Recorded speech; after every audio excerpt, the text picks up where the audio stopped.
Hello, and welcome to another episode of Reimagining Our World.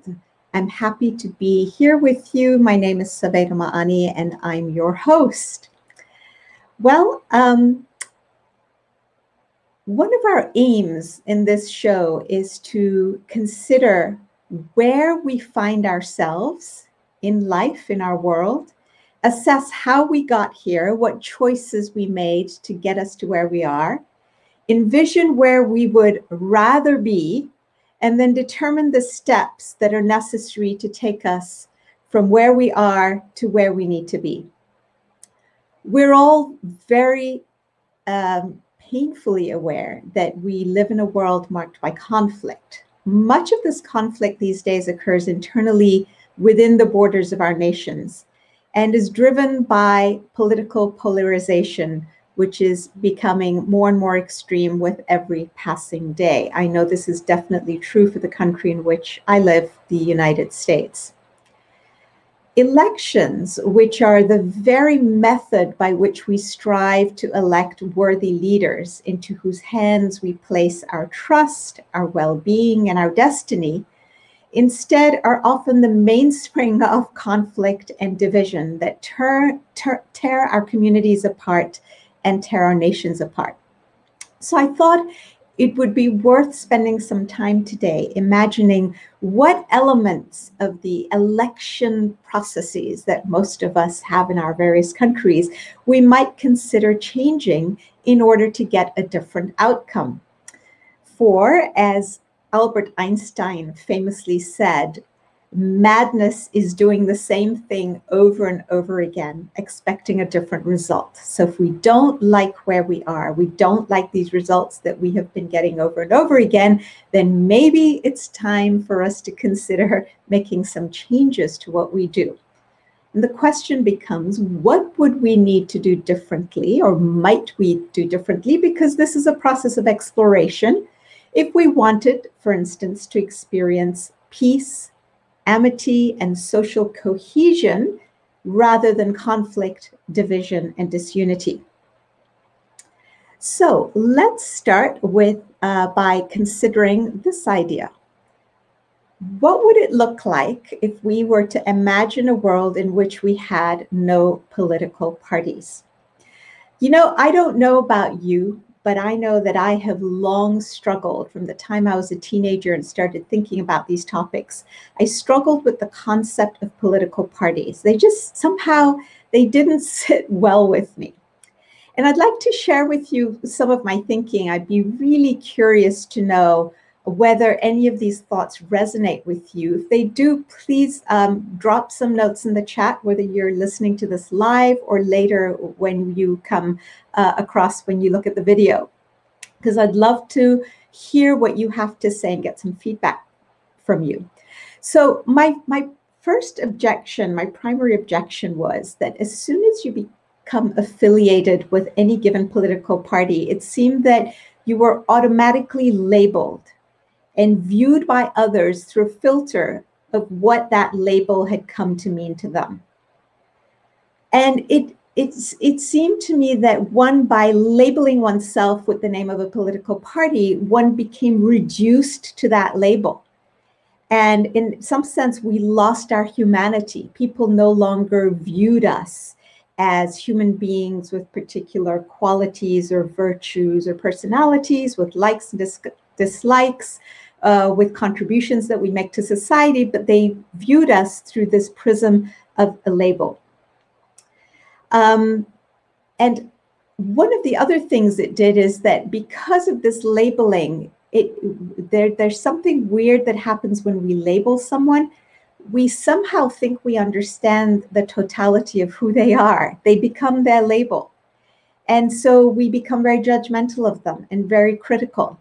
And we don't then take the steps to get to know them as human beings and to learn about their likes, their dislikes, their fears, their concerns, their hopes, their aspirations, because we're viewing them through the lens of this label. The other problem I had with this labeling is that as a result of it, we automatically pit ourselves against another. In other words, when one dons the label of a political party, you're not just saying that you stand for something or a bunch of ideas or an ideology, but sometimes even more importantly, that you stand against others or another group of people or another set of ideologies. And this essentially sets the stage for disunity. As a result, division becomes the watchword of our social fabric. And somehow this just didn't strike me as a very wholesome approach to living. Because the truth is, it's very hard to build something constructive on the basis of fragmentation and division. It's interesting to me that the first president of the United States, George Washington, warned the people of the United States against having political parties. In his farewell address to the nation on September 17, 1796, he famously said these words. He said that political parties, he said, first he started by saying, they may now and then answer popular ends, but they're likely in the course of time and things to become potent engines by which cunning, ambitious, and unprincipled men, because it was men who ran the country in those days, will be enabled to subvert the power of the people and to usurp for themselves the reins of government, destroying afterwards the very engines which have lifted them to unjust dominion. President Washington had, during his own presidency, witnessed the rise of the Democratic Republican Party, that was the party that stood in opposition to the Federalists. And he worried that over time, loyalty to the party would come to trump loyalty to the Constitution and would undermine the very republic that we had striven so hard to create. Okay, so let's move to the next objection. Let's assume that one gets past this idea of labeling. You say, okay, I am going to sign up to belong to X political party. So here's my next dilemma, that we are forced, let's say that political party X has 2 ideas out of 6 or 7 main ideas that you really like. And political party Y also has 2 ideas that you really like. And the rest you really couldn't care for. And yet you're forced to basically accept an entire bucket of ideas. And the question that I always asked is, why should I be forced to accept an entire ideological bucket if I really don't like some of the ideas, and in fact find some of them very objectionable? Why should I be stuck?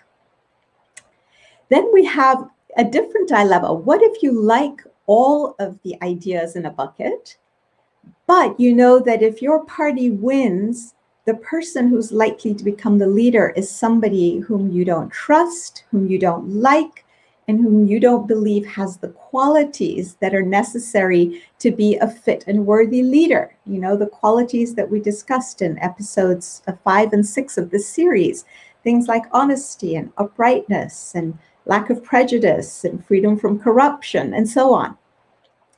So this becomes a real problem. So these were the thoughts that would run through my head when I was a teenager and in the years after. And which is why throughout my life, I have always thought, you know, I have no interest in being affiliated with any political party, because ultimately they just sow the seeds of division. Now, I was delighted to discover that I'm not alone in, in having these thoughts.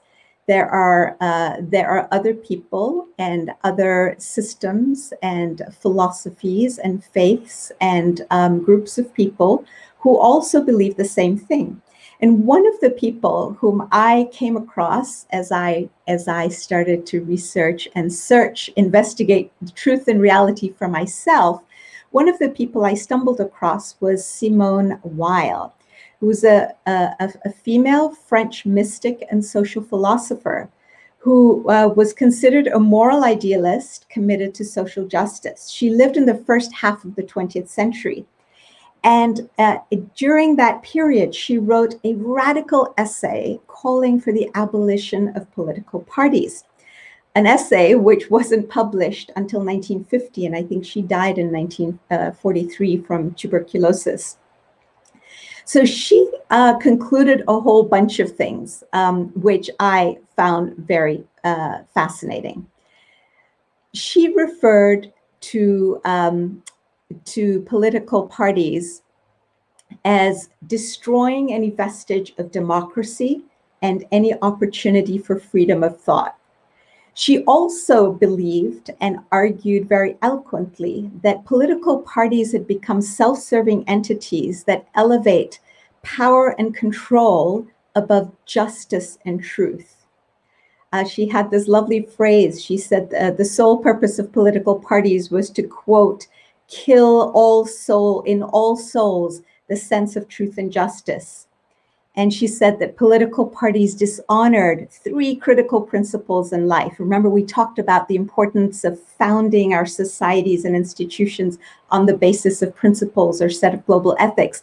Well, she said that political parties dishonored the three principles of truth, of justice, and the public interest. She referred to political parties as being an intellectual leprosy. She said rampant partisanship was a kind of intellectual leprosy. And she said this leprosy is killing us. She said political parties only have one goal, which is to promote their own growth. And this really resonates with me as I look at what's happening everywhere in the world. Their one goal is to promote their own growth without limits. And she said, consequently, every party becomes a means to an end, and that end can only be totalitarian in nature. She said, by actively preventing party members from speaking out for truth and justice, because you put the interests of the party first, so you say whatever's necessary to say in order to preserve the interests of the party, we cultivate mendacity, which is lying.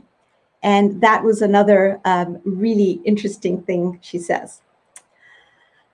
She argued for the abolition of political parties and said, quote, one recognizes that the partisan spirit makes people blind, makes them deaf to justice, pushes even decent men cruelly to persecute innocent targets.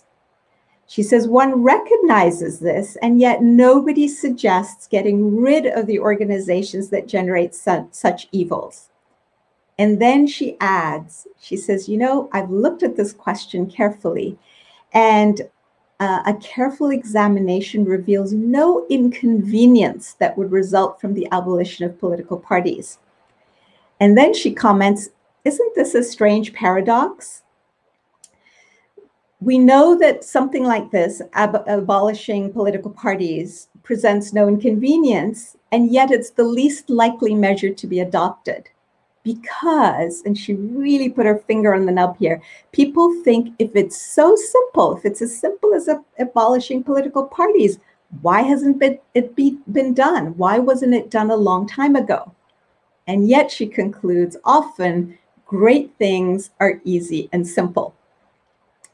Now, one of the bright lights that's happening, I think, in our world, I think we're starting to slowly recognize that our systems as they are not working, including the whole system of elections and voting for one political party versus another.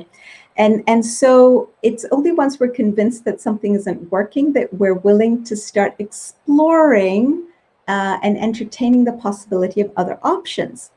And one of the things I have noticed is that various nations, various cities and countries have started experimenting with other methods of voting to try to dull the extreme political polarization. One of the things we've been experimenting with is a system of voting that is called ranked choice voting. We started experimenting with it in the United States with one state, in the state of Maine. And right now there are 18 cities in this country that use ranked choice voting. There are countries in the world that have used it, Australia, New Zealand, Ireland, and Malta being among them. And so the question is, what is ranked choice voting, right? You may well ask. Well, here's what's so interesting about it. It's an electoral system that allows people to vote for multiple candidates in order of preference. So instead of just choosing the person you want to win on the ballot and, saying this is the person I vote for, you fill out a ballot saying this is my first choice, here's my second choice, third choice, fourth choice, etc. for each position. Now, the candidate with the majority, more than 50% of first choice votes, will win outright. But what if no one person gets 50% at least of votes of the first choice? Then something interesting happens. A new counting process starts. You go to the person who received the least number of votes, and you basically eliminate them. But the people who voted for them, their choices don't get eliminated. You look at those people and you say, okay, this person was their first choice. Who was their second choice? And all of the votes of the people who voted for this candidate who came last get redistributed to other candidates who were their second choices. In other words, even if you ranked a losing candidate as your first choice, your vote still counts, because then we go to who was your second preference and who was your third preference if necessary. And in this way, you dilute this extreme polarization. It's really a fascinating system. And it also means that the winning candidate almost always ends up with a majority of votes because of the way that the votes are calculated. I'm not advocating that we use ranked choice voting. What I'm excited about and what I'm advocating is that we continue the spirit of exploring different systems that keep us away from the pernicious effects of the voting systems we currently have, which cause disunity and division. So exploring alternatives that are likely to bring us closer together and to cultivate unity. And to do it in a humble posture of learning, to try things. If they work well, great. If aspects don't work well, modify them or get rid of them. There are all these different approaches that we can take. All right. Now, what would we do if we had no political parties? We would vote for individuals who possess the qualities and motives that made them fit and worthy leaders, as we discussed in episodes 5 and 6. For those of you who haven't heard them, I would urge you to go and listen to them. So that's the first thing we would do. The second thing is, let's imagine a system where there is no nomination and no campaigning. This would be part of this new system of elections that we're envisioning. As we have talked about before, humanity as a whole is going through a collective process of development and maturity, going from infancy to its collective maturity. And at this stage in our evolving maturity, we have to develop some key capacities that are commensurate with this stage of our development.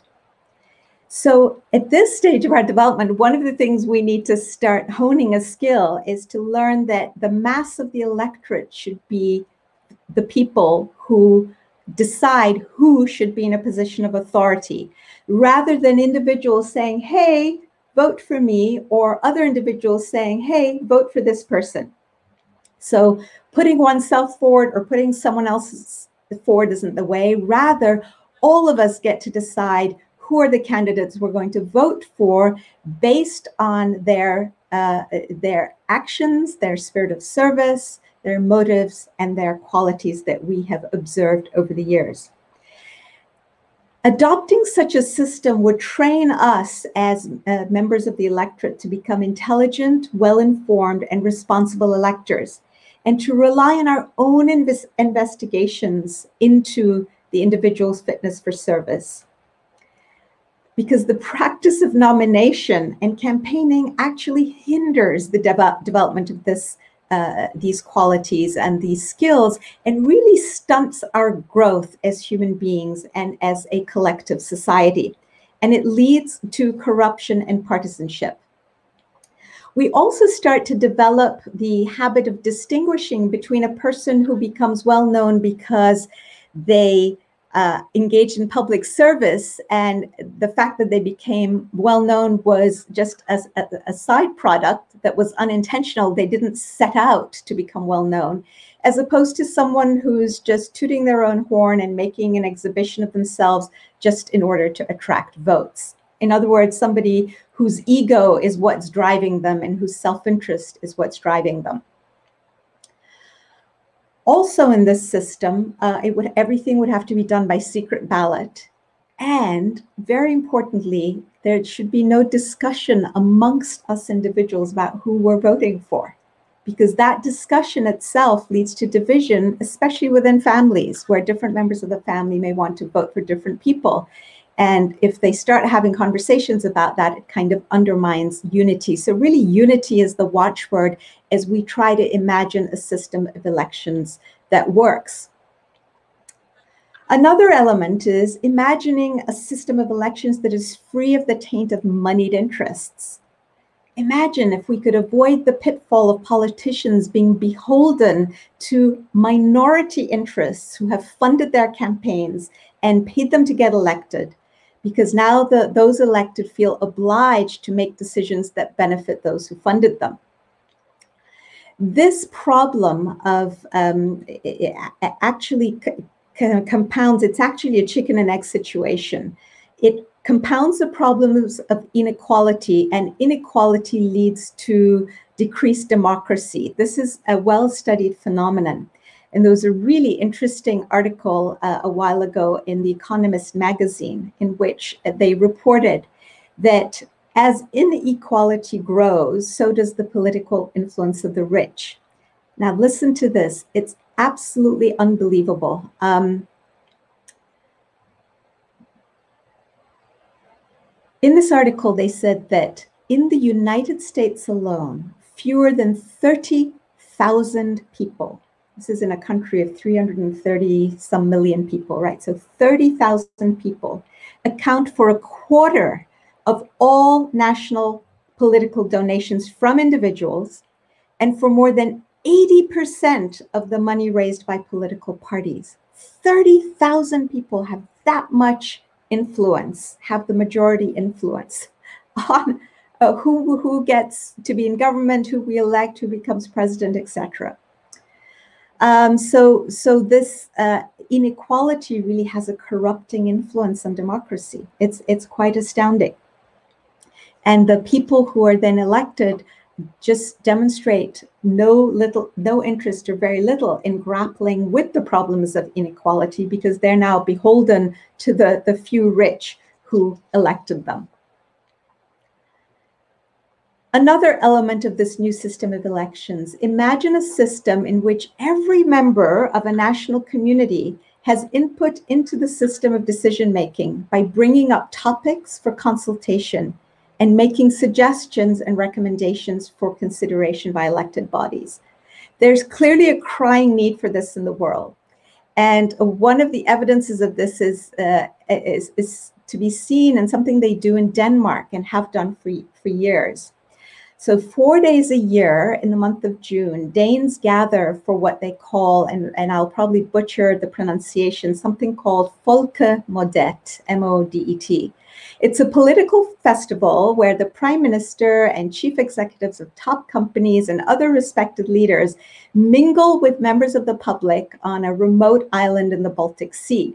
They have frank debates about the state of their democracy. Anyone can attend, and it's totally informal. You walk around, there are all these tents with food and so on, and conversations, and everybody's dressed down, including the prime minister and including all these top executives. And there are very blunt questions asked of them by folks, like, why did you undertake this policy? Why did you make this decision? Why didn't you fix this problem when it became apparent to you that it existed? So a lot of frank Consultation, something we talked about in one of our previous episodes on consultation, about the importance of frank but unwritten rule to be respectful and keep the whole atmosphere of this folk festival such that you're not tearing down people, even though you're asking very frank and blunt questions. So here, these are some ideas as we think about a new system of elections. Now, I can hear some of you thinking, oh, this is crazy, this is impossible, this is idealistic, it's never going to happen. But when we stop and think about why we think that, why we're skeptical and cynical, we come to see that what's really happening is that we have gotten stuck with an identity that we formulated for ourselves at some point in our collective growth as human beings, about who we are and how we show up, and in this instance, how we show up in elections and how we vote for leaders. And even though it's patently not working, even though it's patently rotten and is sowing the seeds of division before we even get started, we're so attached to this identity of how we do things that we sabotage ourselves. So it's time to recognize that, bring that to awareness and say, hey, you know what? The system is no longer serving us. So maybe it's time to explore other options and stop this madness of doing the same thing over and over again, expecting a different result. And you combine that with the view that we've mentioned before in this series, that whatever a human being, man or woman, can conceive and believe, then they can achieve. We have to start with the ability to envision something new and different, to have trust and faith that it will work, and then to make a conscious commitment, a decision to start taking the steps to bridge the gap between where we are and where that vision is of where we would like to be. Because frankly, the way we're going is unsustainable. The stakes are way too high.